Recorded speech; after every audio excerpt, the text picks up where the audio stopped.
कल मैं एक मौलवी देख रहा था, बेचारा एक बंदा ना मस्जिद नबी के साथ गुलाफ और शायद कोई कफन था, वो मस्जिद नबी की दीवारों से मास्क कर रहा था। तो वो कह रहा था नहीं इससे क्या होता है, तबर्रुक कोई चीज़ नहीं, अच्छे अमाल की वजह से बंदा बख्शा जाएगा। मैंने कहा तू मुझे मिले तो मैं तुझे बुखारी खोल के दिखाऊं कि हज़रत अब्दुर्रहमान इब्ने औफ जिन्हें हुजूर ने कतई जन्नती कहा, हुजूर के वजूद पर कुर्ता देख के कहने लगे हुजूर बड़ा ही सोना लग रहा है। तो फरमाया तुझे चाहिए, हुजूर मिल जाए तो क्या ही बात है।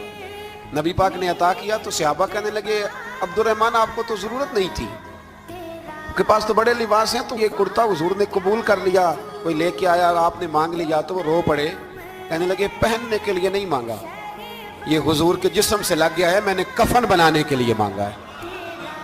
तू कहता है हुजूर के तबर्रुक में खैर कोई नहीं। और आप यकीन करें उन लोगों पे हैरानगी है, हमने भी मरना है ना जी, बड़ी जल्दी कब्र में जाना है, वक्त का कुछ पता नहीं।